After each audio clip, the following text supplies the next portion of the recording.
At 7:42 in the morning on August 17, 1942, Captain Paul Gunn crouched under the wing of a Douglas A-20 Havoc at Eagle Farm Airfield near Brisbane, watching mechanics weld 50 caliber machine guns into the bomber's nose. 43 years old, 21 years in the Navy, his wife and 4 children trapped in a Japanese prison camp in Manila.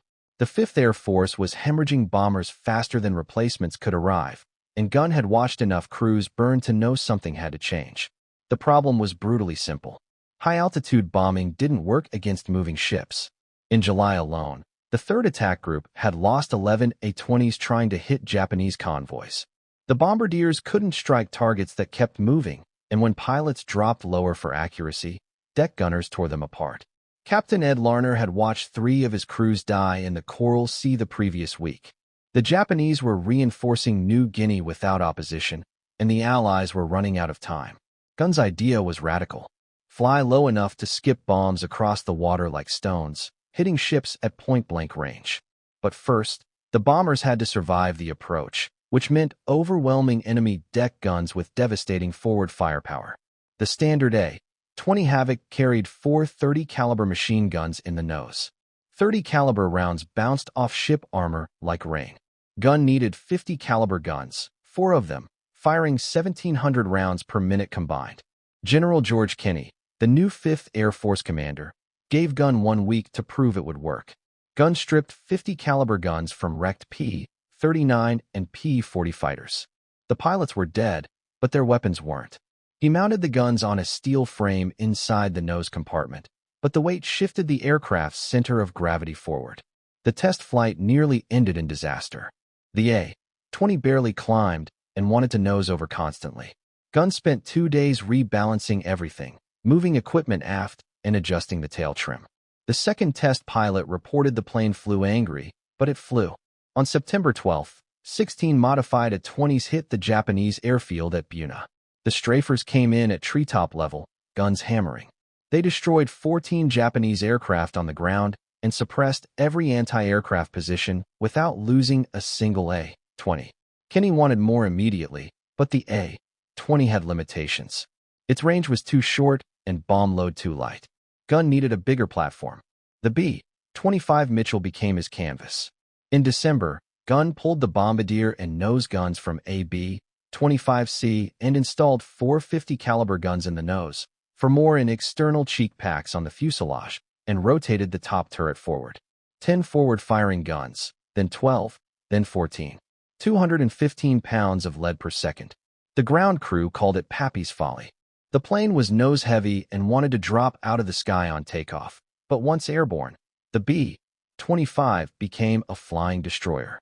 Kenney ordered 12 more conversions immediately. Then Wright Field engineers in Ohio studied the modifications and sent a message back to Australia. The modifications were impractical, the balance wrong, the airplane too heavy. They recommended grounding every modified B-25 immediately. Kenney was in Washington when the message arrived. He walked into General Arnold's office where the Wright Field engineers were waiting to explain why Pappy Gunn's gunship was impossible.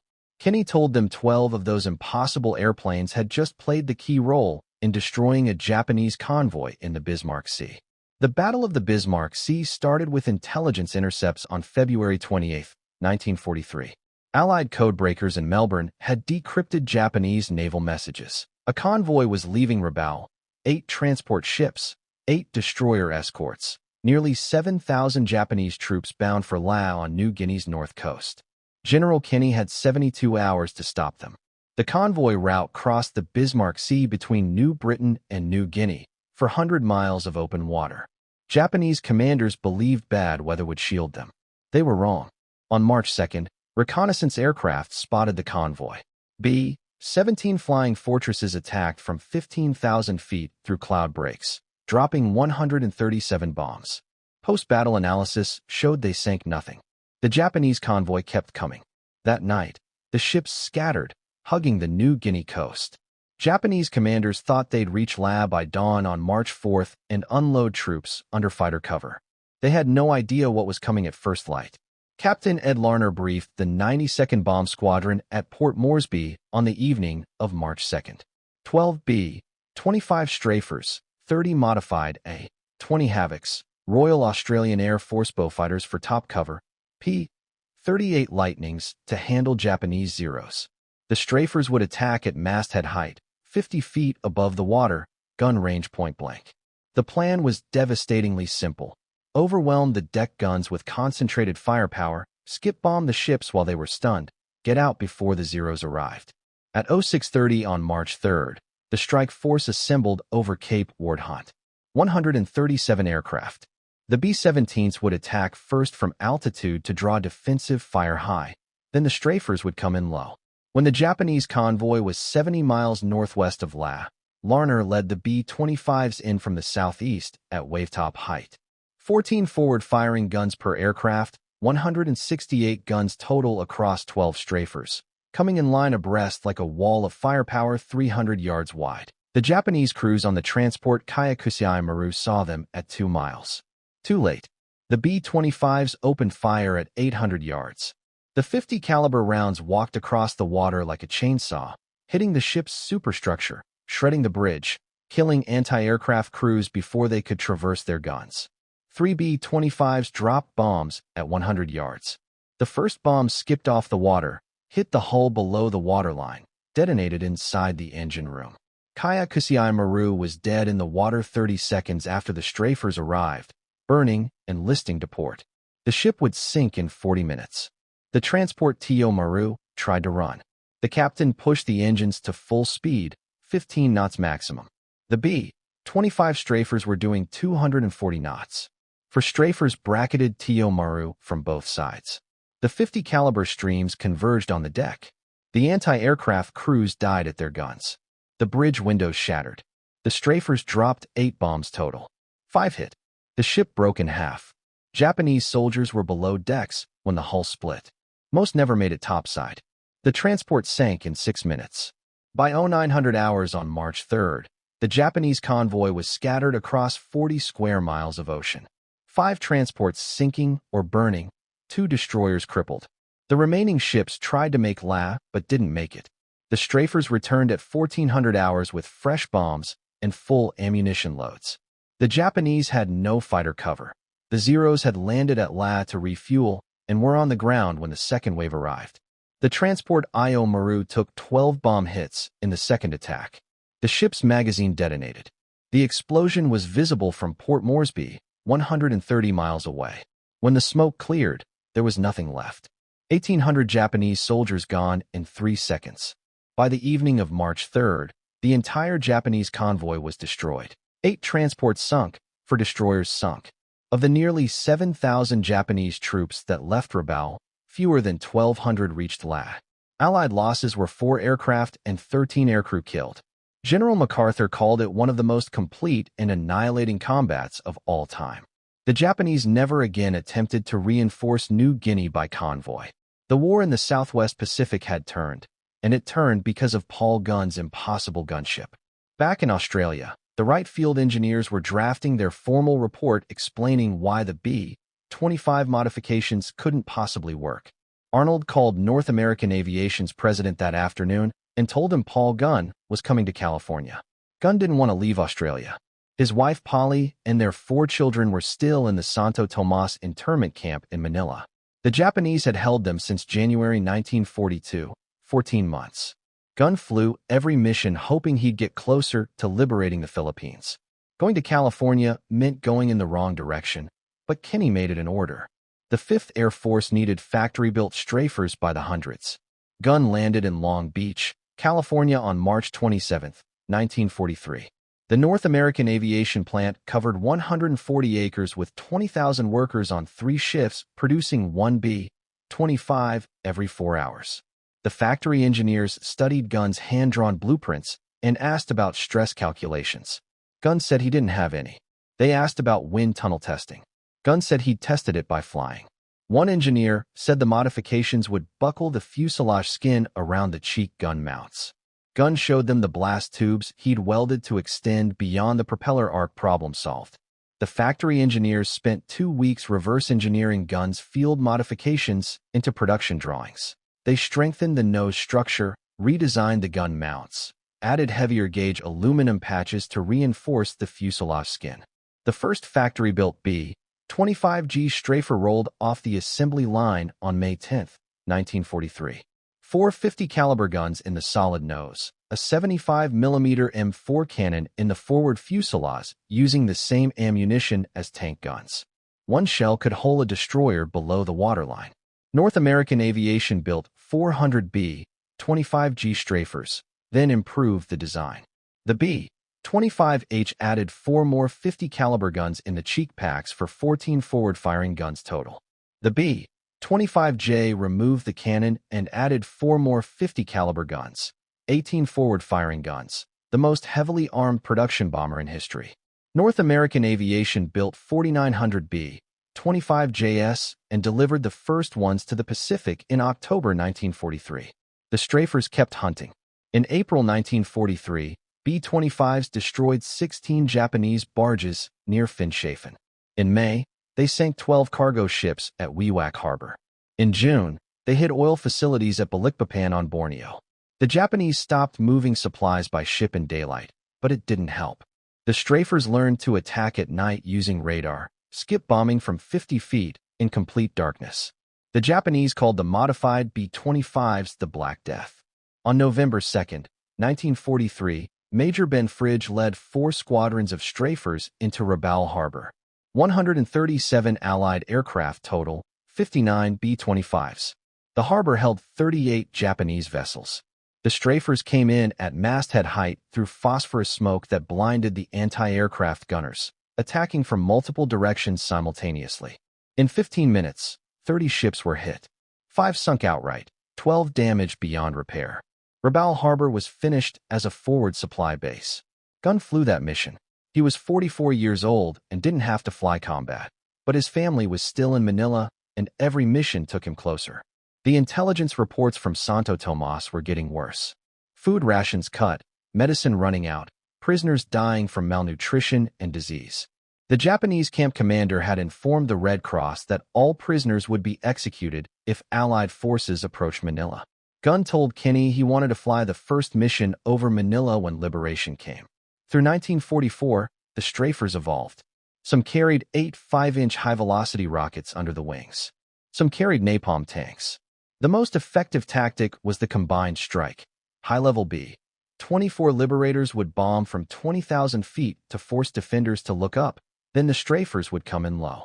In the first 8 months of 1944, 5th Air Force Strafers destroyed 947 Japanese aircraft on the ground, sank 273 ships, and killed an estimated 38,000 Japanese soldiers. The modified B-25s had become the decisive weapon in the Southwest Pacific campaign. Other theater commanders wanted Strafers. Kinney sent them blueprints. The Mediterranean theater modified B-25s for anti-shipping missions against German convoys. The China-Burma-India theater modified B-25s to attack Japanese supply lines. The concept Gunn had proven in Brisbane spread across every combat zone. On October 20, 1944, American forces landed at Leyte in the Philippines. The liberation of Manila was 3 months away. Gunn's family had been in captivity for nearly 3 years. He was flying multiple missions every day now, telling his crew chief he wouldn't stop until his family was free. Then the Japanese bombed Tacloban airfield on November 27 at 0330 hours. 56 aircraft came in low from the north. The radar operators saw them too late. Gunn was in the operations tent reviewing mission plans when the first bombs hit. The tent was 200 yards from the main runway. Too close. The blast wave knocked him off his feet. Shrapnel tore through the canvas walls. A fragment hit Gunn in the left leg, another in his shoulder. The medical officer found him trying to stand, blood soaking through his flight suit. Gunn said he needed to check on his aircraft. The doctor said he needed surgery. Gunn made it 30 feet before he collapsed. They evacuated him to the hospital at Leyte. The leg wound was serious. The shrapnel had severed an artery. The surgeon said Gunn wouldn't fly again for 6 months minimum, probably longer. The injuries qualified him for medical retirement. 45 years old, 26 years of service between the Navy and Army. He'd earned the right to go home. Gunn told the surgeon he wasn't going anywhere until his family was free. The Battle of Manila started on February 3, 1945. American forces fought house to house through the city. Santo Tomas internment camp was liberated on February 3rd. 3,700 Allied prisoners freed. Gunn's wife Polly weighed 89 pounds. His daughter Julia weighed 63. They'd been eating rice and vegetable soup once a day for the past year. His son Nathaniel had malaria. His youngest daughter had dysentery, but they were alive. Gunn flew to Manila on February 4th against medical orders. His leg was still bandaged and he was using a cane. The doctor had cleared him for light duty only, no combat flying. Gunn went to Santo Tomas instead. He found his family in the makeshift hospital the army had set up. Polly didn't recognize him at first. He'd lost 40 pounds since she'd last seen him in April 1942. 3 years. He was completely gray. She thought he was a doctor. Then he said her name, and she knew. The reunion lasted 4 hours. Then Gunn returned to Leyte. His medical leave wasn't over, but the war wasn't either. The modified B-25s kept flying with other pilots, other crews, but Gunn's modifications. By the end of the war, North American aviation had built 9,600 B-25 Mitchell bombers. Nearly 5,000 were Strafer variants with forward gun packages based on Gunn's original design.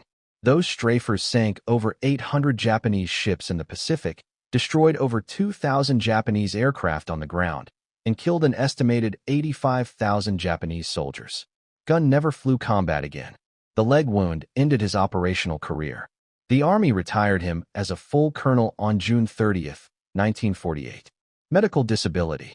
He was 48 years old. He went back to the Philippines and rebuilt Philippine Airlines, the company he'd started before the war. The airline resumed operations in 1946 with 3 war surplus C-47 transport aircraft. By 1956, Philippine Airlines was flying to San Francisco. Gunn's small inter-island airline had become an international carrier. He flew constantly, Manila to Cebu, Cebu to Davao, Davao to Hong Kong. He couldn't stop. The war had taught him that movement meant survival. On October 10, 1957, Gunn chartered a Beechcraft Model 18 twin-engine plane for a routine trip from Manila to Baguio, 140 miles north. Weather forecast showed scattered thunderstorms over the Cordillera Mountains, but nothing severe. The tower cleared him for takeoff at 0928. The weather deteriorated faster than forecast. By 10:30, the Cordillera Mountains were socked in with heavy rain, low visibility, and turbulence. The Beechcraft's radio went silent at 10:47. Search and rescue teams found the wreckage 3 days later on a mountainside near Baguio. The aircraft had flown into a storm cell. The pilots tried to climb above it. The winds drove them into the ridge. Impact killed everyone instantly. Paul Irving Gunn died on October 11, 1957. He was 57 years old. The Philippine government gave him a state funeral. 6,000 people attended, American veterans, Philippine Airlines employees, former prisoners from Santo Tomas. The numbers told part of the story. 5,000 B-25 Strafers built with his modifications, 800 Japanese ships sunk, 2,000 aircraft destroyed on the ground, 85,000 enemy soldiers killed. But the real impact was different. The Strafer concept changed how air forces thought about bombers.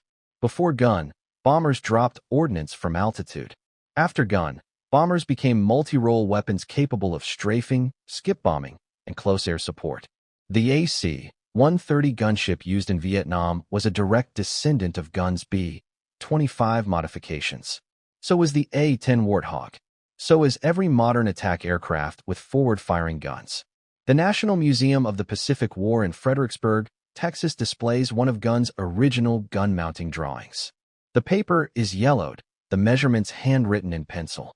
No stress calculations, no computer modeling, just the sketch that killed 8,000 Japanese soldiers in the Bismarck Sea. The Air Force Association inducted Gunn into the Air Force Enlisted Heritage Hall in 2008. Philippine Airlines still operates today, flying to 42 destinations across Asia, Australia, and North America. The company headquarters in Manila has a portrait of Gunn in the main lobby. Most employees don't know who he is. But every attack aircraft that flies today carries a piece of Pappy Gunn's impossible dream. The mechanic who turned bombers into destroyers and changed the course of a war.